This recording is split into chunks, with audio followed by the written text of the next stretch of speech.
Então, a partir de agora, vai servir sempre como justificativa. Se o Inter tiver menos dinheiro do que alguém que está concorrendo com o Inter não tem culpa. Se o time que estiver concorrendo com o Inter disputar uma Libertadores da América, o Inter não tem culpa. Não tem... Como é que o Inter fez times na sua história? O Internacional, todos os títulos que conquistou na sua história, existiam times mais ricos nas competições, existiam times que tinham mais poder aquisitivo, e o Inter foi lá e fez times melhores. Só que, Valdecino, desculpa. Essa passação de pano que vocês estabeleceram agora é constrangedora. Vamos pegar 2006. A direção do Internacional não consegue contratar ninguém, gente. Pelo amor de Deus. Vamos pegar 2006? Vamos pegar a construção do time de 2006 que tu tanto fala. Vamos. Índio. Vamos lá. Juventude. O Inter contratou o Jorge Wagner, que todo mundo queria. Não, todo mundo queria, não. O Inter contratou o Tinga, que todo mundo queria. Não, o Inter tá errado, contratou o ano antes o Fernandão, que todo mundo queria. E aí, o Flamengo estava sentado com o Fernandão, o Inter foi lá e tirou o Fernandão do Flamengo. Vambora, vamos agora. Não comunique errado com o Tinga telespectador. O Tinga estava no esporte. Não, é que assim, ó, por favor, para todos esses jogadores, que eu sou extremamente fã, admiro, quando eu era criança, assistia os caras na televisão,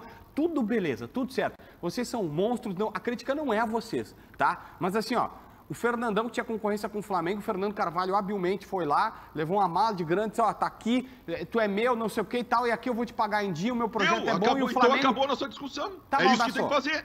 Baldassô, eu ouvi tu falar tuas bobagens aí. Deixa eu falar agora. Conseguiu a contratação do cara por mérito dele. Mas o Flamengo, todo mundo tem que lembrar, o Flamengo não pagava em dia naquela época, era uma zona. Mas o Inter ganhou, beleza. O Jorge Wagner estava lá no cantão da Rússia e não tinha espaço. O Ceará não era badalado. O Fabiano Heller era bom, mas também não estava num grande momento. O Inter montou, por habilidade de Fernando Carvalho, um baita time. Não vamos achar aqui que o Inter pegou e começou a contratar grandes jogadores como Ezequiel Barco. Ezequiel Barco é rei da América e que está ganhando em dólar e é caríssimo. Não foi assim que o Inter foi campeão. O Inter fez contratações boas e estratégicas e montou um bom time. Mas antes de ser campeão pelo Inter, ninguém era mega badalado. Pois é, eu só quero... Eu discordo frontalmente do eu entendo. Mas quem era o mega badalado desse time? Tinga. O Tinga que estava encostado no Sporting. Eu e que entendo, é muito bom jogador, pelo amor de Deus. entendo. Mas encostado no Sporting? Meneghetti, o Labarte foi na troca pelo Tinga, Meneghetti. O Labarte, ele não tinha moral no esporte. Pelo amor de Deus, me dói, por favor, Tinga, não é uma crítica a ti, porque tu é monstro. Mas não era o melhor momento da carreira dele.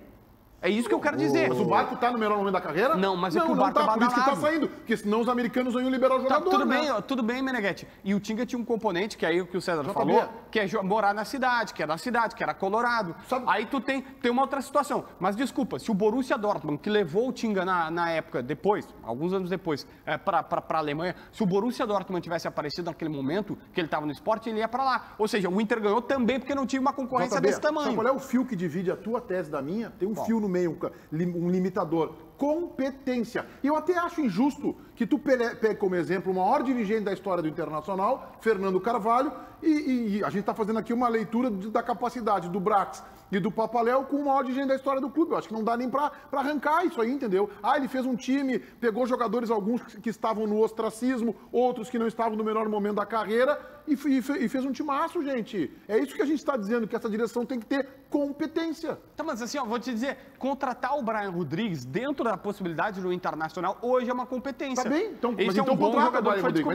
Mas então contrata o Brian Rodrigues. Daqui a pouco vai vir o Racing e vai vir o Penharol e vai levar. Aí tu critica, porque aí tá no mesmo tamanho. Eu tô criticando agora pelo Barco, pelo Felipe Melo, pelo Nicão. O Felipe Melo eu concordo. O Fluminense tá no mesmo tamanho que o Nicão Inter. não. O Nicão concorda, mas plenamente. Tu só discorda de um deles. Não, do Ezequiel Barco. Tá bom, um deles. Porque o Barco 33% de divergência. Não, perfeito. Só que assim, mas a gente está debatendo o Barco, não é? Não, eu falei, é que eu não sei se tu ouviu. Quando eu abri a minha discussão, eu falei, ó, com esses vamos debater, é do tamanho do Inter. E sim, Baldasso, só para te avisar, a Ponte Preta tem um tamanho, o Ponte Preta tá aqui, o Inter tá aqui. Do Inter pro River tem o mesmo tamanho da Ponte Preta. Não é essa Inter. distância. Mas é a mesma. Não é de jeito nenhum. Hoje, momento de time igual. Não vamos avaliar hoje. A distância do Inter pra Ponte Preta não é de hoje, que é oceânica. Ô, Meneghetti, desculpa. Quando não o Guarani, é a mesma distância. Tu acha que o Guarani... Tu não pode achar que o time é sempre igual. O Guarani já foi campeão brasileiro. Hoje ele não é mais. JB, pelo amor de Deus, cara.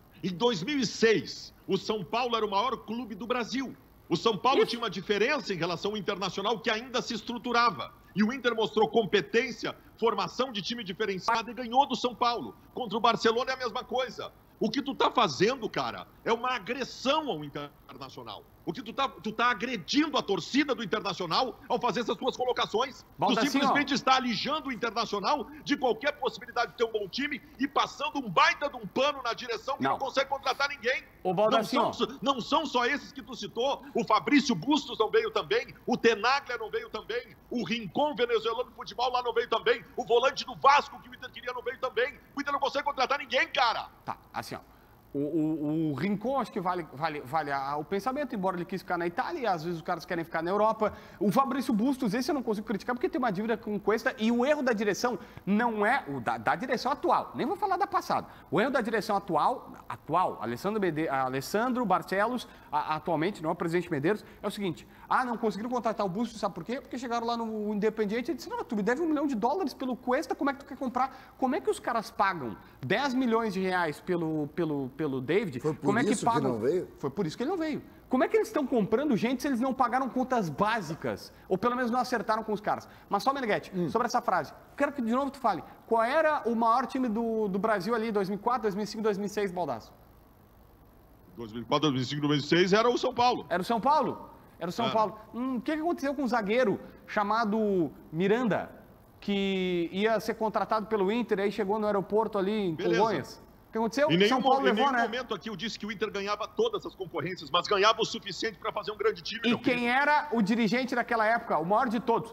Para mim, maior de todos. Monstro. Tenho saudades dele porque ele não era, aliás, fiquei sabendo que tem vice de futebol que é cornetado pelos boleiros nas viagens aí, né? Mas tudo bem.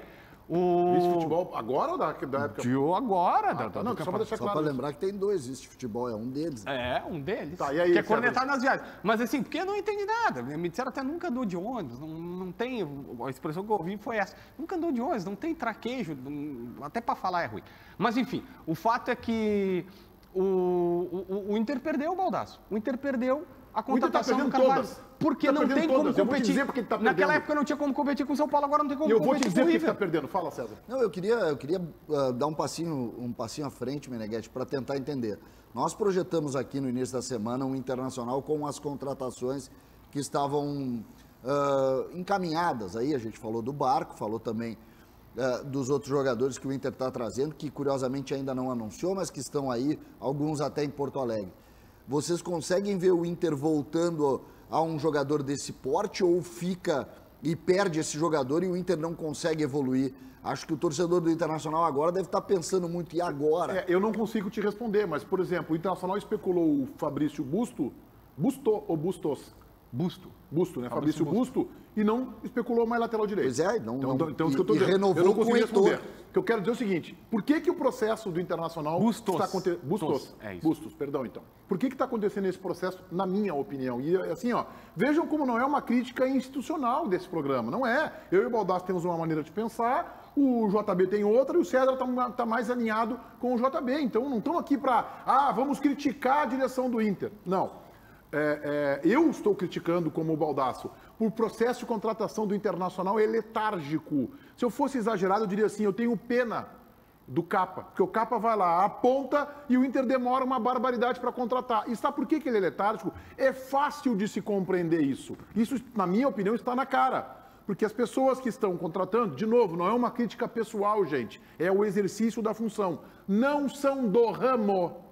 Não, o que é do ramo? Se eu for administrar uma empresa de foguetes, lá um jornalista lá da NASA vai dizer: esse cara não é do ramo. Eu não sou do ramo aéreo, eu não sei nada de avião, eu mal sei separar, olhar um avião e um helicóptero, eu sei mais ou menos qual é um e qual é o outro. Então imagina eu vou lá ser gerente da NASA. Eu não sou do ramo, com todo respeito, gente. E eles não foram nem sequer preparados ainda. O Papaléu teve uma passagenzinha rápida lá atrás, no futebol, bem obscura, inclusive, e tal, e agora desembarcou como vice-presidente num processo de retomada do clube, de necessidade emergente de título. O Paulo Brax esteve no STJD, que, na minha opinião, não tem nada a ver com o futebol, não tem nada a ver com o futebol.